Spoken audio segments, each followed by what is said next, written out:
Welcome to This Week in Nerf, your source for first-party, third-party, and community Nerf news. I'm Adriana, and it has been 2 weeks since we last talked, and I'm sorry about that. But now, we're going to talk about something I'm really excited about. Endor was awesome. Nearly 1,000 people showed up to buy and sell parts and blasters, slay zombies, and compete in a 5v5 tournament. I loved all of our visits to Georgia, except the rain. Actually, no, the rain was pretty great during the HBZ and before the lightning came. It was so cooling. We got to hang out with some old friends and make some new ones. I personally didn't play very much in the HBZ game because that time zone change is killer, but I only heard good things from others and I thoroughly enjoyed what I did get to play. The Foam Pro Tour on Sunday was also amazing. It was hard fought, but Dauntless stepped away as the champions. The second and third place teams, Kickass and Paradox, were so fun to watch, and I so wish that we got to play Paradox. We were planning on just doing a game afterward, just to see what would happen, because I honestly don't know who would win out of that. But they cleaned it up so fast. So, shout out to the volunteers and the organizers. Everything was right on time and ran like a Swiss watch. If those are the good watches. I don't know anything about watches. Several weeks back, we mentioned a countdown timer being tested for something called Dart Zone Pro. We still don't know for sure what it is, but the timer is live and there are a few teasers after you sign up for their reminder newsletter thing. There's nothing concrete discussed, but the two details I latched onto were a priming sound, implying the blaster's a Springer, and the word series. This isn't going to be just one blaster, it's a whole line. There's also footage of some shots over a crony, and their prototype is averaging 150 FPS. That's probably why it won't be sold in stores like their other blaster lines. It looks like it'll only be available on their website. I'm pretty stoked to see a mass market company making hobby-grade blasters for our community and acknowledging that we exist. It'll still be another 2 weeks before we learn anything final, but I'm pretty excited to see what it could be. Michelle thinks it's going to fire half-length darts and might be a new form factor of half-length magazines. Hopefully they went with something cross-compatible with Talons, but either way, we'll know soon. It's time for a brand new Overwatch blaster. The Soldier 76 Rival Pulse Rifle was just announced. This rifle holds 30 rounds and is full auto. Lights and sounds are a nice touch with special blasters like these, but the press release also mentions recoil action. I don't remember ever seeing that in a Nerf blaster before, but it sounds pretty cool. And this thing is massive. The model from the photos looks like an average-sized human being, and the blaster is as tall as his legs. Ergonomically, I don't love it. The stock is short, and the trigger guard looks really thick, and I have no idea what the weight distribution would feel like with something this big either.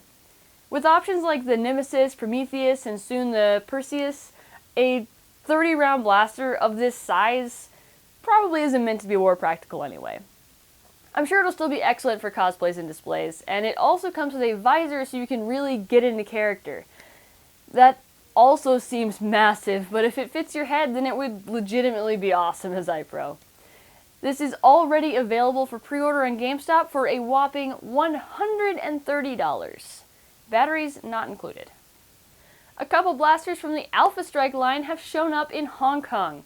It looks like the Fang QS4 and the Cobra RC6 are on the shelves. The Alpha Strike line has a very consistent look for the leaks that we've seen already, and it's definitely a budget line. It's clear they were designed to be very cheap to produce, both in materials and in assembly.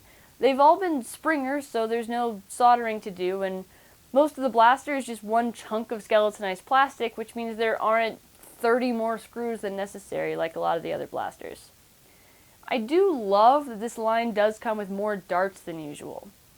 The 4-shot Fang has 10 darts included, and the 6-shot Cobra has 12. This isn't that big of a deal for most Nerf enthusiasts because we tend to buy darts in bulk online, but it is a really great thing for the kid who's getting their first Nerf blaster or just starting up the collection. Running across the house to pick up the 4 included darts just isn't as much fun.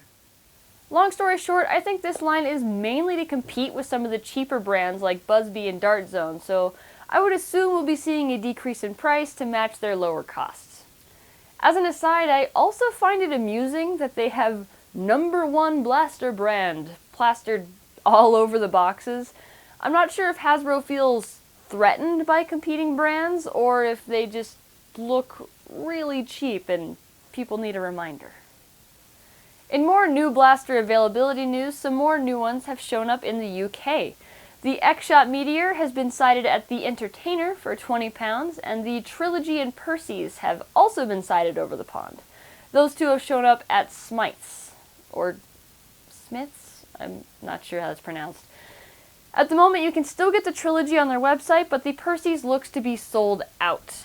It's not very often that these blasters show up first in the UK, so I'm looking forward to seeing some of the first in-depth reviews coming from the Brits. The latest drop from Worker is a new blaster shell. The Worker Terminator is a Longboi. It uses long-shot internals and measures nearly 32 inches in length.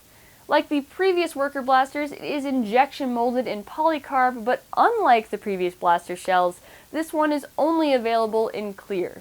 Maybe there'll be a blue and a smoke version later? Worker also has a full complement of internal components to go with this blaster, so we have yet another option for a complete hobby-grade long-shot build without relying on Hasbro. We do have to talk about the elephant in the room, though. This shell is expensive. The Chinese retail price is $82 plus shipping. By the time you get one to the States, you're looking at over $100. And I know what you're thinking, this is insane. And while we agree with you, the price seems high, there are some reasons there.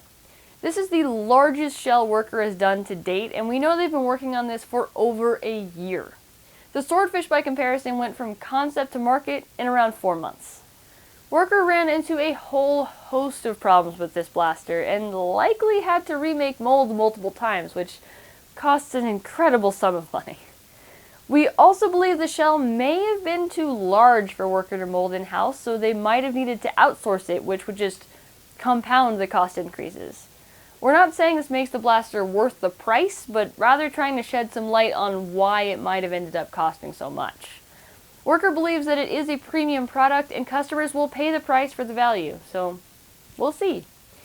If you do want to get one, they should be showing up at your favorite vendors very soon. We're taking pre-orders until the end of the day today on our Facebook page, and we should have them within 2 to 3 weeks. Suild is at it again. We recently talked about his modular MOSFET and PWM system, and now he's created a modular select fire board aimed at rapid strikes, but it should also work for other full auto systems as well. This version is capable of semi-auto, full auto, and burst modes. And you can change the fire rate by adding a knob that is a minor increase in cost. The number of rounds fired in burst mode can be configured, but only via modifying a line in the Arduino code, which is all open source. He's thinking of adding another module that would make changing options like that on the fly a possibility, but we'll have to stay tuned for that. We all love this smart blaster tech coming into the market. The Rapid Strike just got even cooler. This week's mod of the week is the Baja Blaster from the Blaster Show. It's been a 2-year journey, and it is a ridiculous creation.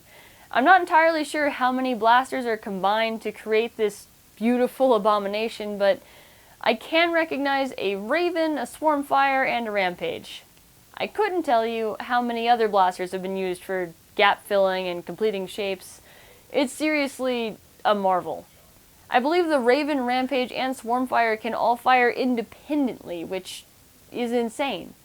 This is just a very impressive project. It's clear that 2 years of effort were put into this thing. Just look at it next to the original concept.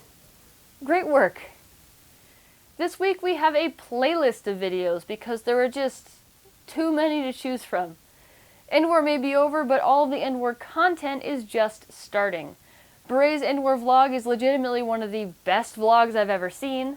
Bobololo's FoamCon tour is up for the 3rd year running and is kind of a necessary watch for those who are unable to make it.